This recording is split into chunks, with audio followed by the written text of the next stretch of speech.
बालाघाट जिले में रेत घाट स्वीकृत नहीं होने का असर अब सीधे विकास कार्यों में दिखाई देने लगा है।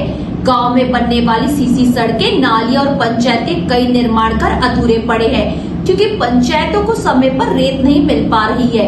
इसी समस्या को लेकर जिले के कई ग्राम पंचायतों के सरपंच और जनप्रतिनिधि कलेक्टर कार्यालय पहुंचे, जहां प्रशासन को ज्ञापन सौंपकर जल्द रेत उपलब्ध कराने की मांग की।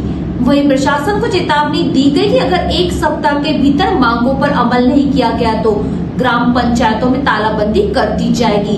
सभी सामूहिक रूप से अपना इस्तीफा सौंप देंगे।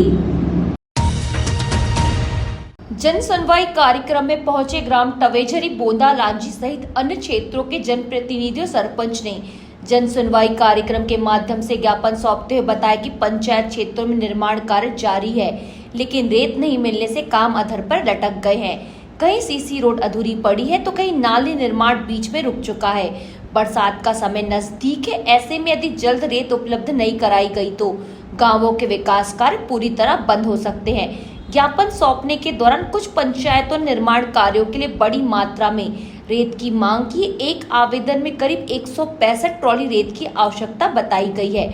वहीं सरपंच संघ ने भी प्रशासन से मांग की कि पंचायतों को प्राथमिकता के आधार पर रेत उपलब्ध कराई जाए ताकि विकास कार्य समय पर पूरा हो सके। ज्ञापन सौंपने के दौरान नितेश कटरे ने कहा कि 30 जून के बाद केंद्र सरकार के द्वारा मध्य प्रदेश में 1 जुलाई से विकसित भारत गारंटी फॉर रोजगार एंड आजीविका मिशन जी रामजी अधिनियम पूरी तरह से लागू होने जा रहा है, जिसके चलते 30 जून के बाद से मनरेगा के कोई भी बिल नहीं लग पाएंगे। वर्तमान में मनरेगा के पूरे कार्य रेत न मिलने के कारण अधूरे पड़े हुए हैं। आज पीएम आवास के हितग्राही रेत न मिलने के कारण अपने मकान नहीं बना पा रहे हैं। अगर समय पर रेत उपलब्ध नहीं हुई तो गांवों में विकास कार्य पूरी तरह बंद हो जाएंगे। उन्होंने कहा, अब हमारा 1 साल का अंतिम कार्यकाल बचा हुआ है। अगर उसी समय में हम अपने निर्माण कार्य नहीं करा पाए तो हमारे पद में रहने का कोई औचित्य नहीं है।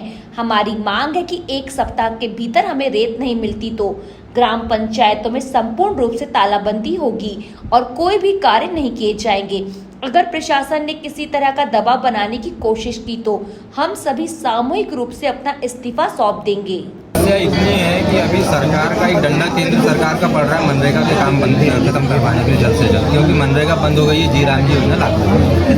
30 जुलाई के बाद कोई भी मनरेगा के बिल नहीं लग पाएंगे। मनरेगा के पूरे पक्के काम के निर्माण कार्य अधूरे पड़े हुए हैं। लोगों के मकान जो प्रधानमंत्री आवास से मकान मिलता है उसमें मनरेगा से मजदूरी होती है, जिसमें हितग्राही जो है आज मकान नहीं बना पा रहा है। ऐसी कंडीशन में अगर उसको रेत नहीं मिल रही है तो सीधे सरपंच पे आकर के बात कर रहे हैं। और हम लोग मैं तो अप्रैल के महीने से खुद की अपनी पंचायत के लिए अप्रैल के महीने से आवेदन निवेदन हम लोग करते जा रहे हैं। 2 महीने का समय हो गया, 15 के बाद मानसून आ जाए। ऐसी कंडीशन में अगर हमको रेत नहीं मिली तो हमारा रहने का कोई मतलब ही नहीं। हमको जनता ने निर्माण कार्य करने के लिए चुनी। अगर हम जो अंतिम हमारा कार्यकाल का 1 साल बचा कर उसी में निर्माण कार्य नहीं करा पाएंगे तो हम जनता के पास किस मुँह से जाएंगे?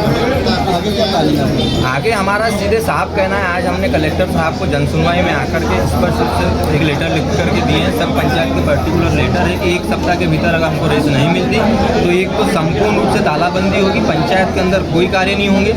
अगर उस पर भी अगर प्रशासन हम पे दबाव डालता है तो हम सामूहिक रूप से त्यागपत्र दे देंगे।